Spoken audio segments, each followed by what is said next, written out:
Neste vídeo vamos falar aqui de uma forma um pouco mais teórica. Eu não vou alongar-me muito, mas quero-vos apresentar então este cenário que vem na sequência do vídeo anterior. Nós temos aqui uma questão relacionada com a transferência de dados entre componentes no React. E aquilo que eu chamei, ou decidi chamar, fluxo de dados, isto é, a forma como nós passamos dados entre componentes. E já vimos também que uma das principais características do React é o facto de os componentes não existirem todos ao mesmo nível.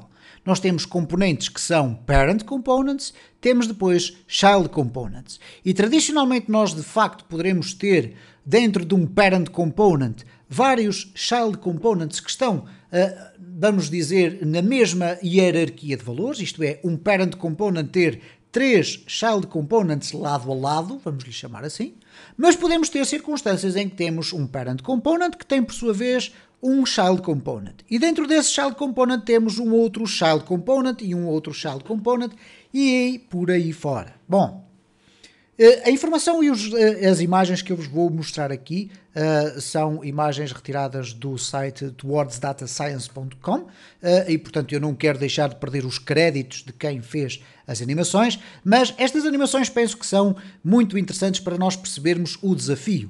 Então, nós temos o método tradicional, que é este método que vocês veem aqui.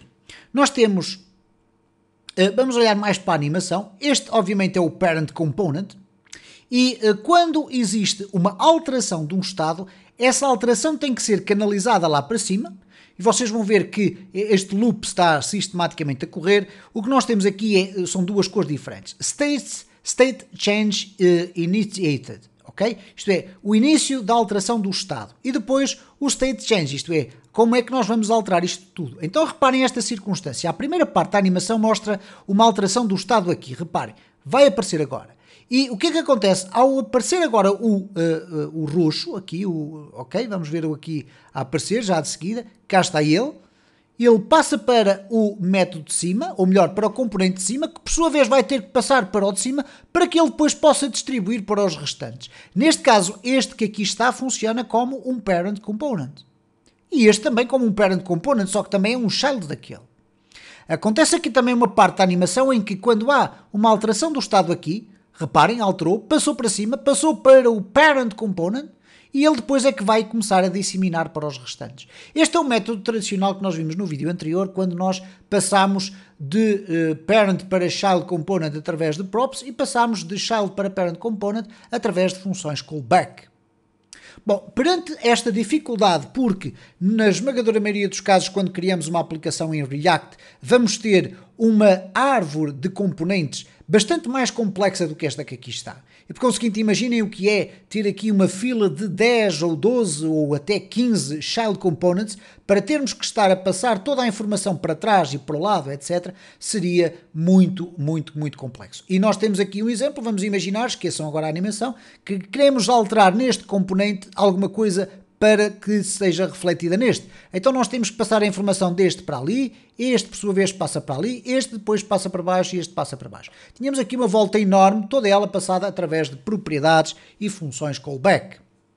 Bom, surgiu entretanto uma outra realidade muito mais interessante, como é de facto o Redux. O Redux é algo que surge paralelo ao React, não é um módulo nativo do React, mas o que o Redux tenta resolver é este problema de termos que andar a fazer um caminho para trás e para baixo e para o lado, para a esquerda e para a direita várias vezes para passar uma simples alteração de estado.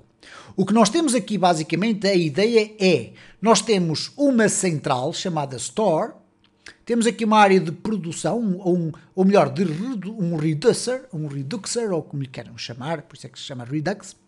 E o que é que basicamente acontece? Qualquer um dos componentes estará ligado a esta store. E quando ele faz uma alteração de um estado, produz aqui um efeito, este produtor faz a alteração na store, a store envia para os componentes que necessitam de ter a alteração disto. Então há aqui uma ligação diferente que não é estabelecida entre os components, mas sim entre uma outra realidade que funciona como uma absorção de alterações de estado e depois uma propagação dessas alterações pelos componentes que assim forem necessários, ok? E portanto o Redux é conhecido como uma das principais soluções para resolver este problema ou esta dificuldade desta árvore gigantesca de passagem, o fluxo de código, ou fluxo de dados neste caso. Bom, mas existe ainda uma outra forma, que é o Context API, e em algumas circunstâncias, pelo menos a avaliar pelo estudo que eu vou fazendo sobre o React, há muitos programadores que estão a preferir utilizar o Context API do que propriamente o Redux, ok?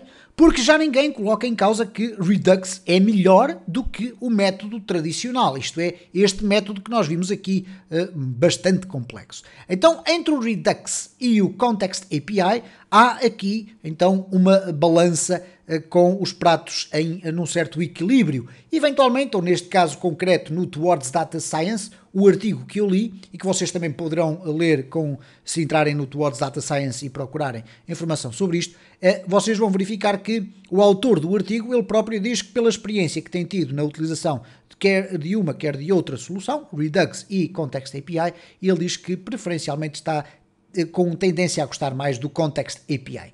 Eu vou-vos explicar que neste momento em que estou a fazer este vídeo, não sei explorar nem o Redux nem o Context API. É algo que, obviamente, nós vamos fazer no decorrer desta playlist para ficarmos a perceber também quais são as potencialidades de ambos. De qualquer das formas, o que está aqui é uma comparação entre aquilo que se chama habitualmente por prop drilling, que é o tal método tradicional em que do parent component nós temos que passar para o componente de baixo, que por sua vez temos também que passar para o outro componente de baixo. E nem sequer temos aqui o exemplo do fluxo inverso. Ora, a sua comparação com o Context API é esta. Nós temos o parent component que comunica diretamente com o child component que é visado. E eu, obviamente, vou aqui partir do pressuposto que o fluxo inverso funciona também da mesma forma. Porque, caso contrário, não faria qualquer sentido estarmos a falar aqui de Context API. Temos aqui a informação que Context API aparece a partir do React versão 16.3. Vamos ainda ter a oportunidade, com certeza, de ver durante os próximos vídeos como é que nós utilizamos o Context API, se já vem incluído no React ou se nós temos que fazer a agregação de mais algum componente à nossa aplicação e vamos também, obviamente, ver como funciona o Redux.